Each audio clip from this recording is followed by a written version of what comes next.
పెద్దసారి హెలికాప్టర్లో పోకుంటూ కిందికి చూసి ఇంజనీర్ గారికి చూపించారు, ఇక్కడ ఒక బ్రిడ్జ్ కట్టి ఇక్కడ ఒకటి కట్టి ఇక్కడ ఒకటి కట్టాలి.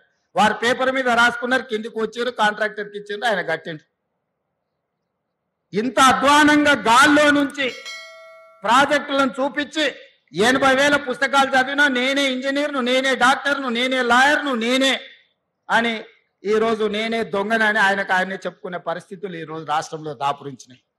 అందుకే ఇంజనీర్ల పనే చేయండి. పొలిటికల్ ఎగ్జిక్యూటివ్స్గా మేము మీరు ఇచ్చే సాంకేతిక పరమైన సమాచారాన్ని ప్రాతిపదికన ప్రాజెక్టులు కట్టాలా లేదా పాలసీ డెసిషన్ మాత్రమే పొలిటికల్ ఎగ్జిక్యూటివ్స్ చేయాలి. ఇంజనీర్లు చేయాల్సిన పని ప్రజాప్రతినిధులు, మంత్రులు, ముఖ్యమంత్రులు చెయ్యకూడదు. అట్లా చేస్తే ఏమవుతుందో కాళేశ్వరం ఒక ఉదాహరణ. ఇంజనీర్ల గౌరవం ఇంజనీర్లకు ఉండాలి. మీరు కష్టపడి చదువుకున్న అసిస్టెంట్ ఎగ్జిక్యూటివ్ ఇంజనీర్గా మీ ఉద్యోగ బాధ్యతలు మొదలు పెడితే చీఫ్ ఇంజనీర్ కావాలి, లేకపోతే ఇంజనీరింగ్ చీఫ్ కావాలంటే 30 ఏళ్ళు శాఖలో కష్టపడి మెట్టు ఎక్కుకుంటూ వస్తే ఇంజనీరింగ్ చీఫ్ అనే ఉద్యోగం వస్తుంది. కాలం కలిసి వస్తే ఎమ్మెల్యే కావచ్చు, మంత్రి కావచ్చు, ముఖ్యమంత్రి కావచ్చు, 3 ఏళ్ళని 2 ఏళ్ళని. ఇంజనీరింగ్ చీఫ్ 30 ఏళ్ళు అయితే కానీ కాలేరు. 30 ఏళ్ళోడి అనుభవం, గాలి కొట్టుకొచ్చిన అవకాశంతో గాలి మోటార్లు తిరుక్కుంటూ ఇక్కడ బ్రిడ్జులు కట్టండి, ఇక్కడ బారేజులు కట్టండి, ఇక్కడ రిజర్వాయర్లు కట్టండి అని చెప్తే ఎట్లా జరుగుద్దో ఏం జరుగుద్దో కండ్ల ముందల కాళేశ్వరం ఉంది.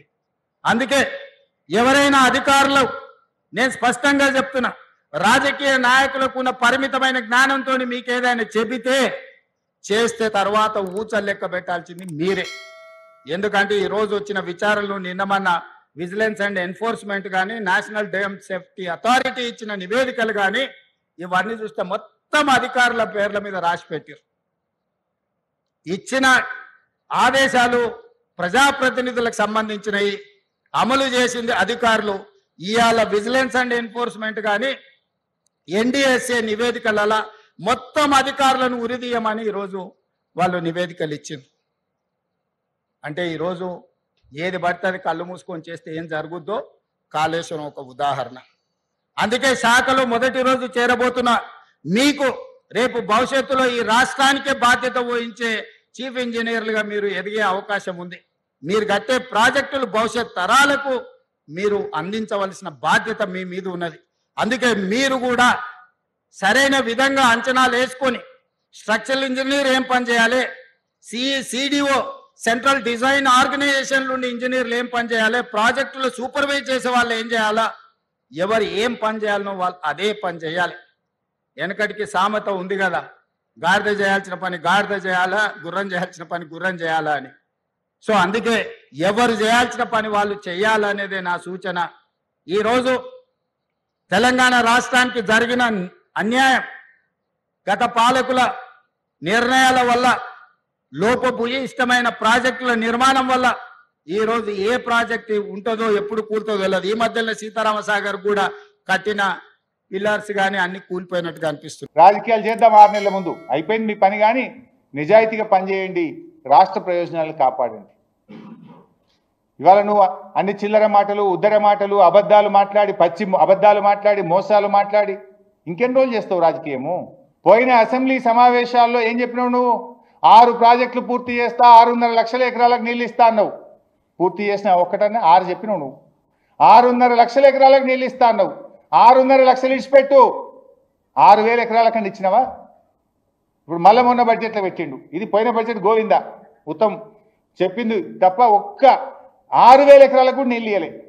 ఇప్పుడు మాటలు మస్తు మాట్లాడుతూ కూర్చున్న కాడ పని చేస్తే తెలుస్తుంది. నువ్వు చేసిన గొప్పదనం ఏంటంటే 6 ప్రాజెక్టులు పూర్తి చేస్తా అన్నావు, కానీ Peddavagu కొట్టుక పీకింది, SLBC ఊలి పీకింది, Vattem pump house మునిగి పీకింది. గింతే నువ్వు చేసింది. ఒక్క ఎకరానికైతే నీళ్ళు ఇవ్వలే. నువ్వు ఏడాది నర్థం అయితే ఒక్క ఎకరానికి నీళ్ళు ఇవ్వలే మిస్టర్ ఉత్తమ్ కుమార్ రెడ్డి. కూలగొట్టుడు, మునుగొట్టుడు, తెగ్గొట్టుడు గింతే కదా నువ్వు చేసింది. పెద్దవాగు తెగ్గొట్టినావు, పాలమూరు ఎత్తిపోతల పథకం మునగొట్టినావు, SLBC టన్నులు కూలగొట్టినావు. What is that you have done?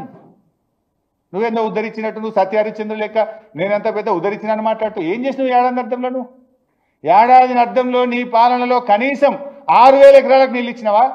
అసెంబ్లీని కూడా తప్పుదో పట్టించినావు. 6,50,000 ఎకరాలకు నీళ్ళు ఇస్తా, 6 ప్రాజెక్టులు పూర్తి చేస్తా అని శాసనసభను కూడా తప్పుదో పట్టించినావు మిస్టర్ ఉత్తమ్ కుమార్ రెడ్డి. అరే ఏం నడుపుతావా నువ్వు గవర్నమెంట్? 30 ఎస్సీ పోస్టులు ఖాళీ ఉన్నాయి, 15 చీఫ్ ఇంజనీర్ పోస్టులు ఖాళీ ఉన్నాయి. అలా ట్రిబ్యునల్ మీద వాదనలు జరుగుతుంటే ఐఎస్డబ్ల్యూఆర్కు చీఫ్ ఇంజనీర్ లేడు. నీ నీ నీ నీ పాలన ఎంత అందంగా ఉందంటే అత్యంత ముఖ్యమైన సెక్షన్ 3 మీద కృష్ణా నదీ జలాల్లో నీటి పంపకం మీద ఢిల్లీలో ట్రిబ్యునల్ ముందు వాదనలు జరిగితే ఇంటర్ స్టేట్ వాటర్ రిసోర్స్ కు చీఫ్ ఇంజనీర్ పోస్ట్ ఖాళీ పెట్టావు నువ్వు. The post is vacant. SC కూడా లేడు, సిఈ లేడు, ఎస్సీ లేడు, ఈ వై కూర్చుంటున్నాడు. అంటే హౌ సీరియస్ యు ఆర్? అసలు నీకు ఆ సీరియస్నెస్సే లేదు. నీకు అర్థమవుతుందా అర్థమవుతలేదా? నాకు అర్థమవుతలేదు. ఎంత ఇంపార్టెంట్ సెక్షన్ 3. దానికి ఎస్సీ ఉన్నాడు, సిఈ ఉన్నాడు, ఉత్త డిప్టీ పోతున్నాడు ఢిల్లీకి. ఆ డిప్టీలు కూడా పాపం వాళ్ళు ఫ్లైట్ టికెట్లు కొనుక్కొని పోతే ఫైనాన్స్ బిల్లు పాస్ అవుతలేదు. వాళ్ళు ఏడుస్తూ ఉన్నారు. ఆ ఫైనాన్స్లో పర్సెంటేజ్ ఇస్తే తప్ప బిల్లు పాస్ కాదా మీ గవర్నమెంట్లో? ఈ ఫ్లైట్ టికెట్లకు వాడేడ పర్సెంటేజ్ ఇవ్వాలి.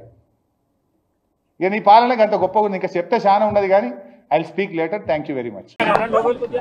పాలన చేతగాక ప్రజలకిచ్చిన అడ్డగోలు హామీలను నెరవేర్చే దమ్ము లేక తాము తీసుకునే కమిషన్ల మీద ఇవాళ రాష్ట్రం మొత్తం గగ్గోలు పెడుతుంటే, ముఖ్యంగా రాష్ట్రంలో ఉండే ఈ చిన్న చిన్న వర్కులు చేసుకునే కాంట్రాక్టర్లతో సహా అందరూ చివరికి సెక్రటేరియట్కి వచ్చి ఇది కమిషన్ల ప్రభుత్వం అని చెప్పి 20% కమిషను 30% కమిషన్ అంటూ వాళ్ళు ధర్నాలు చేయడం, చివరికి కాంగ్రెస్ పార్టీ ఎమ్మెల్యేలు కాంగ్రెస్ పార్టీ మంత్రులే ఈ ప్రభుత్వంలో కమిషన్లు లేంది, పైసలు లేంది, పర్సెంటేజీలు లేంది ఏది జరగదు అని నిష్కర్షగా ఇవాళ బహిరంగ వేదికల మీదే చెప్తా ఉంటే ఏం చేయాలనో తెలవక దిక్కుదోచక తమ కమిషన్ల నుంచి ప్రజల దృష్టి మలచడానికే ఇవాళ కమిషన్లని దానికి ఏదో నోటీసులని ఈ ప్రభుత్వం డ్రామా చేస్తూ ఉన్నది. మీరు ఎన్ని నోటీసులు ఇచ్చినా ఎన్ని డ్రామాలు ఆడినా అవన్నీ కూడా తప్పకుండా దూది పింజల్లాగా తేలిపోతాయనే మాట కూడా తప్పకుండా చెబుతూ ముమ్మాటికి న్యాయము ధర్మము గెలుస్తుంది, ముమ్మాటికి తెలంగాణకు మేలు చేసిన వాళ్ళని ఆ దేవుడు కాపాడతాడు. మీరు ఎన్ని చిల్లర ప్రయత్నాలు చేసినా వచ్చి 17 నెలల నుంచి మీరు చేస్తున్నాయని చిల్లర ప్రయత్నాలే. ఈ కమిషన్ అని, ఆ కమిషన్ అని, ఈ ఎంక్వైరీ అని, ఆ ఎంక్వైరీ అని. అందుకే నేను చెప్పేది ఈ 3D మంత్రం ఎక్కువ రోజులు నడవదు. ఈ డిసెప్షన్, డిస్ట్రక్షన్, డిస్ట్రాక్షన్ అనే మీ ఆలోచన ఏదైతుందో ఎక్కువ రోజులు నడవదు. తప్పకుండా తెలంగాణ ప్రజలు తిరగబడే రోజు కూడా వస్తుంది. ముమ్మాటికి రేవంత్ రెడ్డి ప్రభుత్వానికి, స్కామ్ గ్రేస్ ప్రభుత్వానికి తప్పకుండా బుద్ధి చెప్తారనే మాట కూడా నేను తెలియజేస్తాను. Thank you.